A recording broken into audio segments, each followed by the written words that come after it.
Good afternoon friends, lecture series of the કુમાર વૃત્તિની અંદર આપનું હાર્દિક સ્વાગત કરું છું.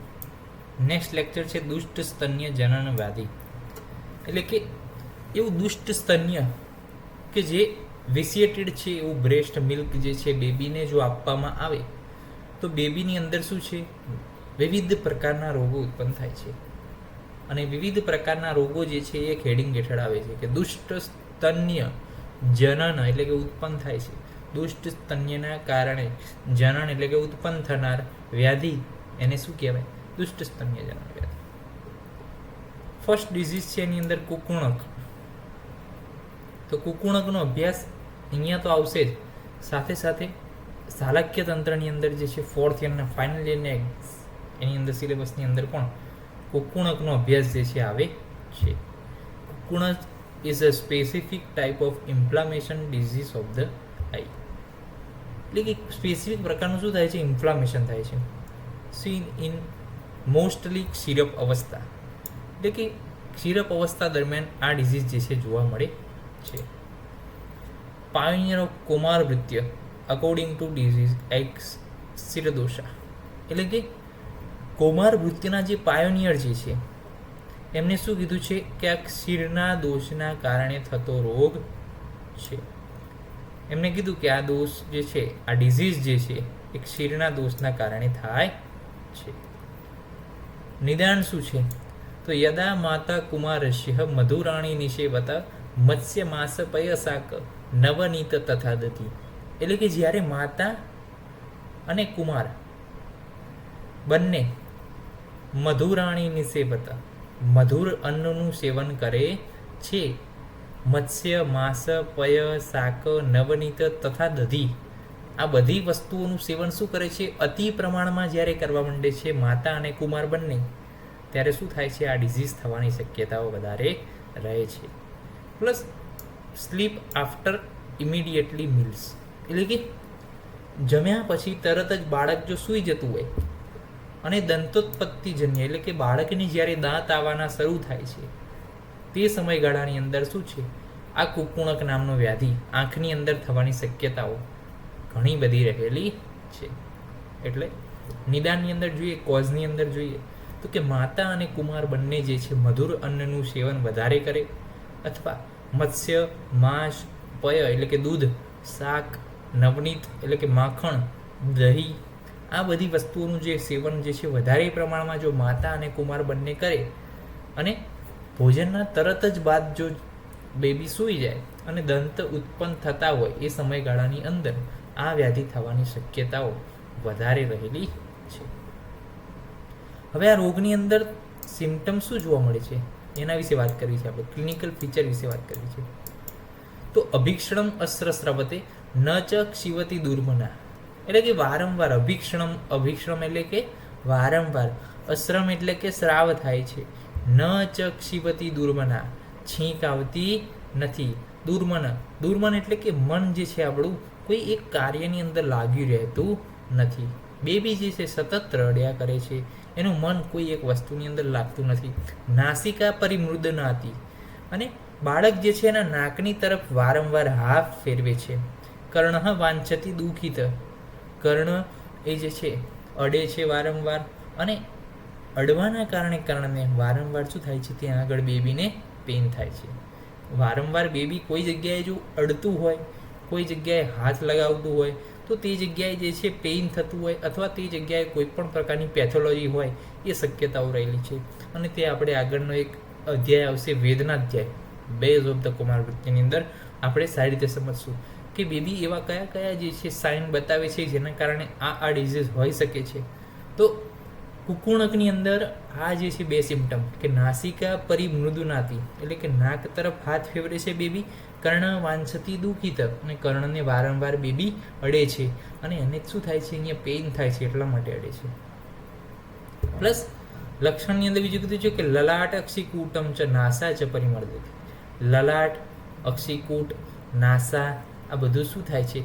દુખાય છે. આ બધું જ જે છે બેબીને ત્યાં આગળ પેઇન થાય છે. નેત્રે કંડુયતે, નેત્રમાં શું છે? વારંવાર બેબીને ખણ આવે છે, ઇચિંગ થાય છે. અભિક્ષણમ, પાણીના ચા પીતું. અને વારંવાર જે છે અભિક્ષણમ એટલે કે વારંવાર, પાણીના એટલે હાથ, ચા પીતું એટલે કે વારંવાર જે છે બેબી હાથ જે છે લગાવે છે આંખ આગળ. સપ્રકાશ ન સહતે, બેબીને જે છે સૂર્યપ્રકાશ, કોઈ પણ પ્રકારનો લાઇટિંગ સોર્સ જે છે સહન થતો નથી. અશ્રુ ચ અસ્ય પ્રવર્તતે, અને બેબી સતત જે છે બેબીની આંખમાંથી શું છે આંસુ જે છે સતત પડે છે. વર્તમની સ્વયથુ ચ અસ્ય, એટલે કે બેબીના જે આઈલીડ છે એ સ્વેલિંગ થઈ જાય છે. જાનીયતઃ કુકુણક, અને આ વ્યાધિને શું કીધું છે કુકુણક કીધું છે. તો કુકુણક શેનો ડિઝીઝ છે આઈનો. સબ ટાઈપના ક્લાસિફિકેશનની અંદર જોઈએ તો કુકુણક એ આઈના વર્તમ એટલે કે અક્ષી વર્તમનો ડિઝીઝ છે, આઈ લીડનો ડિઝીઝ છે. એની અંદર આઈ લીડ શું થાય છે સ્વેલિંગ થાય છે, લલાટ છે, અક્ષીકૂટ છે, નાસા છે, આ બધું દુખાય છે બેબીને. સ્ત્રાવ વારંવાર થાય છે, ઇચિંગ થાય છે, લાઇટિંગ સોર્સને સહન કરી શકતું નથી. આ બધા જે સિમ્પટમ જે છે કુકુણક વ્યાધિની અંદર જોવા મળે છે. સંપ્રાપ્તિ શું છે તો કે વિશિએટેડ બ્રેસ્ટ મિલ્ક જો બેબી દ્વારા લેવામાં આવે તો દોષા વિશેષણ થાય બેબીની અંદર. પ્લસ અનુપ્રવેશાદ આક્ષેપ અને ઉષ્ણતાના કારણે શું થાય છે કફ અને રક્ત બંને દૂષિત થાય. કફ અને રક્ત દૂષિત થવાને કારણે તે કુકુણક વ્યાધિની અંદર પરિણમે છે. ટ્રીટમેન્ટ શું કીધી છે તો કે ચિકિત્સાની અંદર જે છે આપણે વાત કરી હતી કે બેબીને કોઈ પણ રોગ થાય પ્રથમ ચિકિત્સા જે છે માતાની કરવાની છે. તો માતાની ચિકિત્સા સ્વરૂપે આપણે અહીંયા વમન કરવાનું છે. કેમ? કારણ કે કફની દૃષ્ટિ છે. વમન કરશું, દોષનું પાચન કરશું. નિર્દુહ્ય એટલે excretion of the milk from the breast after વમન કર્મ એન્ડ વિરેચન ટુ રિમૂવ દૂષિત છે. એટલે કે નિરુદુહ્ય એટલે કે બેબી જે છે એને આપણે સ્તનપાન આગળ કરાવવાનું નથી થોડાક દિવસ, જ્યાં સુધી આ રોગ રહે ત્યાં સુધી. પ્લસ મિલ્કનું જે છે મિલ્ક જે છે બ્રેસ્ટમાંથી એક્સક્રીટ કરી નાખવાનું છે, દૂષિત સીનને રિમૂવ કરવાનું છે, પથ્યાહાર ચાલુ કરવાનો છે, વમન કરાવો, દોષ પાચન ચિકિત્સા કરાવો, વાર્મ ક્લોથ જે છે પહેરવાના છે, ક્લીન ક્લોથ, રિલેક્સ અને પીસફુલ માઇન્ડ રાખવાનું છે, અને હાઇજીન જે છે પ્રોપર રાખવાનું છે. આ બધું થાય. રોગ જ્યારે શાંત થાય ત્યારે જે છે ફરીથી બ્રેસ્ટ ફીડિંગ ચાલુ કરવાનું છે. બેબીની અંદર શું કરવાનું છે તો કે આઈલિડને ઓપન કરવાની છે અને ક્લીન કરવાનું છે. દૂષિત રક્તને આઈમાંથી શું કરવાનું છે રિમૂવ કરવાનું છે. જો આઈલિડની અંદર સ્વેલિંગ હોય પ્લસ રેડનેસ હોય તો જલોકા મૂકી અને એ દૂષિત રક્તને શું કરવાનું છે બહાર કાઢવાનું છે. વોટરથી જે છે આંખને ક્લીન કરવાની છે. પ્લસ બેબીની અંદર પરિશેક કરી શકો આંખોનો. ક્વાથ શેનો લેવાનો? એરંડ અથવા વરુણાદી ક્વાથ લઈ શકીએ પરિશેક માટે. આશ્ચોદન માટે જે છે તુલસી સ્વરસ અને યષ્ટિ મધુ એડ કરીને લઈ શકીએ. લેપ માટે કોલ ક્વાથ. પ્લસ ફોર્મ્યુલેશનમાં જોઈએ ટેબ્લેટની અંદર તો કાકોલિયાદી ગુટિકા, કલ્યાણક રસક્રિયા, લોહિતકાદી ગુટિકા, આ બધી 3-4 ટાઈપની ગુટિકા જે છે બેબીના માટે ઉપયોગી છે. તો આપણે શું કરવાનું છે ટ્રીટમેન્ટની અંદર? પ્રથમ ચિકિત્સા ધાત્રી ચિકિત્સા. ધાત્રી ચિકિત્સાની અંદર આપણે ફર્સ્ટ તો શું કરવાનું છે બ્રેસ્ટ મિલ્ક સ્ટોપ કરવાનું છે. જે બ્રેસ્ટ દૂષિત છે એને બહાર કાઢવાનું છે. જે મિલ્ક જે બધું રહેલું છે બ્રેસ્ટની અંદર દૂષિત થયેલું એને શું કરવાનું છે બહાર કાઢવાનું છે. બેબીને આપવાનું નથી. પથ્યાનું સેવન કરવાનું છે. હાઇજીન રાખવાનું છે પ્રોપર. દોષનું પાચન કરવાનું છે. વમન ક્રિયા કરવાની છે. ત્યારબાદ જ્યારે રોગનું શમન થાય ત્યારે બ્રેસ્ટ ફીડિંગ ચાલુ કરવાનું છે. બેબીની અંદર શું કરવાનું છે? જો સ્વેલિંગ હોય, રેડનેસ હોય તો જલોકા મૂકી અને એ રેડનેસને દૂર કરવાની છે. એ રક્તનો પ્રકોપ જે થયેલો હોય એ રક્તના પ્રકોપને રક્તપોષણ દ્વારા શું કરવાનું છે શમન કરવાનું છે. અને ત્યારબાદ બેબીની આંખ ક્લીન કરી બેબીને પીસફુલ માઇન્ડ સાથે બેબીને આપણે પરિશેક અને આશ્ચોતન પણ કરી શકીએ. પરિશેક જે છે વરુણાદી ક્વાથ અને એરંડ જે છે ક્વાથ કરી શકીએ. આશ્ચોતન જે છે તુલસી સ્વરસ અને યષ્ટિ મધુ કે જે રક્તનો પ્રકોપ શાંત કરે. કોલ ક્વાથનો જે છે લેપ કરી શકીએ છીએ.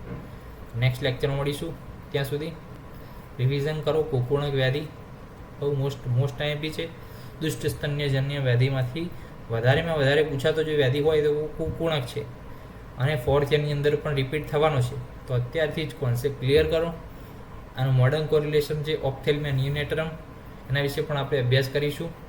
નેક્સ્ટ લેક્ચરમાં મળીશું. ત્યાં સુધી જય હિન્દ, જય ભારત, જય આયુર્વેદ, જય ધન્વંતરી. નમસ્કાર.